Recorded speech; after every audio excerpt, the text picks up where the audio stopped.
I'm YouTube and Financial Shenanigan asked me to do the talking because he has a sore throat. A lot of people dislike me for getting rid of the dislike button, and I think most of you dislike my voice as well. But today's video is all about dislikes, and I think my voice will be perfect. So let's begin. Thanks to YouTube, you can no longer see my dislike counts, but I'm all about transparency here, so here's the list of my top 10 most disliked videos.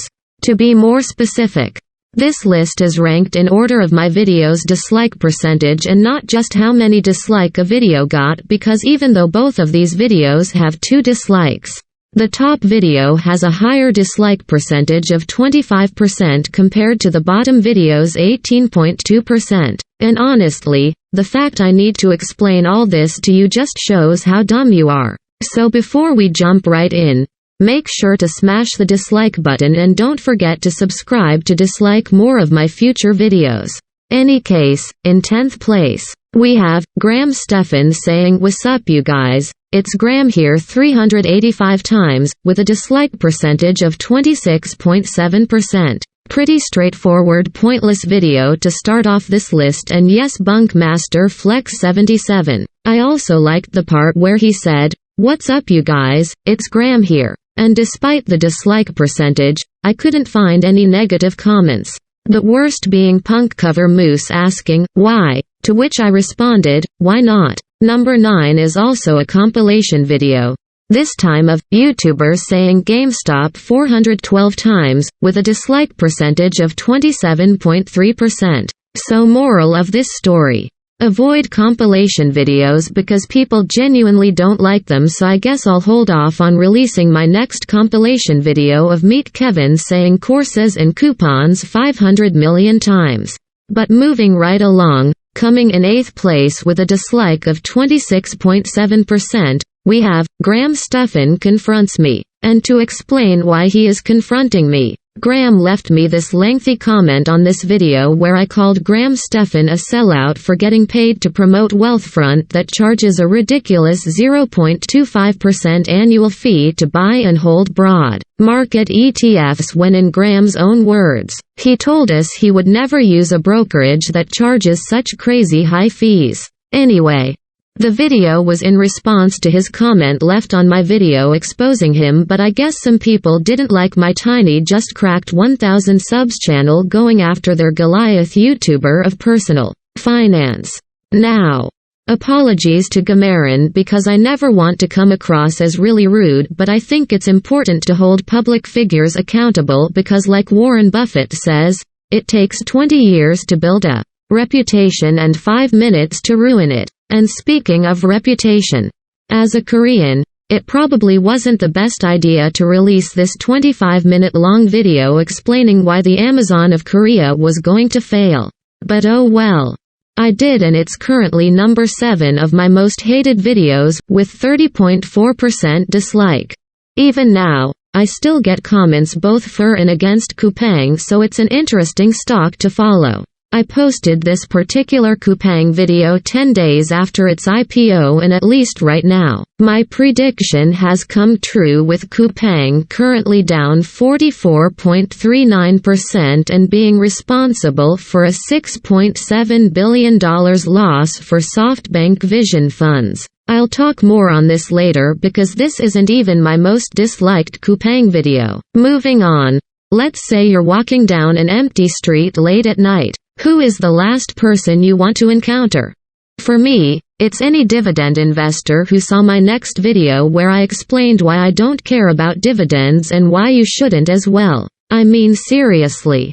35.9% of you really hated that video, but I think I laid out a solid reason why people with less than 6 figures should focus more on growth stocks instead of trying to collect dividends. Even looking at Joseph Carlson, a dividend investor I subscribe to, the gains he received since he started this portfolio almost 4 years ago is pretty pathetic. Sure, according to his most current yield, he might get almost $6,300 in dividend every year, but taking these two numbers, we see his gain as a measly 29.3% over 4 years. I don't know about you, but I'm going to keep investing how I invest, and we'll see who has a higher return in 30 years. Halfway done and in 5th place. We have my 3rd Coupang video I posted titled, Why Coupang Will Still Fail, with a 37.9% dislike percentage. Regardless. With more than 2,000 views, it's definitely one of my most popular videos, and I got a lot of hate because when I released this video, Coupang went on a run, going up almost 16% in 1 month. But look who's laughing now. Not calling myself a stock market fortune teller, but it does feels good to be validated. Speaking of hate, I knew my next video was gonna get a lot of dislike because A, I put Trump in the thumbnail, and B, it was regarding immigration, one of the many happy conversational topics I'm sure families had over Thanksgiving dinner. 38.5% of viewers disliked the video and think I'll just leave it at that.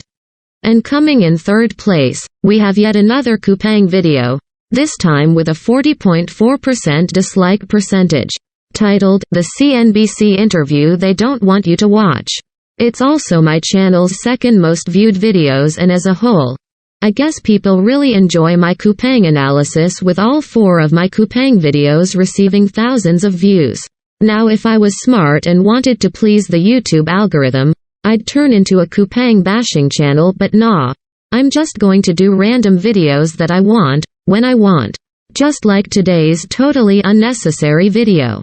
Which brings us to the runner-up to the title of my most disliked video, coming in with 41.7% dislike. We have my Credit Cards Are Amazing video, where I disagree with Dave Ramsey, a personal finance giant, who treats credit cards as the spawn of Satan himself. Interestingly, this video gave me this insanely long comment from the non-lawyer who called my video trash, and as a result, I made this response video to his comment. Just like the earlier Graham Stephan response videos, I think I made some solid points and rebuttals, but check it out and judge for yourself. Alright. So based on my average view duration of less than 4 minutes, I'm sure no one is still here watching where I reveal my top 1 most disliked video. But if you've made it this far, prove it by leaving me the following comment. But without further ado, my most hated upload as of recording this video, with 100 dislikes translating to a 54.7% dislike, is my S&P 500 index fund as a terrible investment, don't listen to Warren Buffett video. Yeah, just reading the video title you can understand why it has more dislikes than likes, because people really love listening to Warren Buffett. I mean, his 2-hour-long interviews are some of the most popular videos on CNBC's YouTube channel. But people were actually nice about it, leaving me thoughtful comments like this and this and this and this. And to specifically answer Rand Ennis' question, yes, actually I am. Since starting my stock portfolio on M1 Finance back on September 6, 2018, the S&P 500 has gone up 60%. Compare that to my portfolio's total return of 41.04%, then yes, I should have just bought a S&P 500 index fund, but this percentage is skewed because of consistently dollar cost average into my stock positions. And if we analyze my individual stock returns back to September 6, 2018, my portfolio outperforms the S&P 500 hands down. S&P 500 once again is up 60%, but the individual stocks I've picked are collectively up more than 200%. So let me change my portfolio name from this to this because it's the truth. But in all seriousness, the points I made in my most disliked video was simply to look into the portfolio breakdown of any S&P 500 ETF before buying in, because usually it has a higher concentration in tech stocks that can lead to greater returns but also more volatility. Instead, in the video I said people should pick sector ETFs like industrial, consumer discretionary, energy, or financial, depending on the type of companies you want to invest in as well as your risk tolerance. So yes, I take it back. An S&P 500 is a great investment but is not ideal for everyone. But of course, The average viewer didn't hear my insightful argument because they watched less than 4 minutes before disliking and clicking away. But there you have it. My top 10 most disliked videos, and if there's a YouTube hot tip, it's that my most popular videos are also the most hated.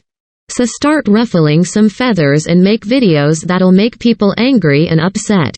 But regardless, that's all I got for today. Claim your free $50 when you sign up to M1 Finance using my link below. Smash the dislike button and don't forget to subscribe. And with all that said, happy investing, and I'll catch you all next time with more financial shenanigans.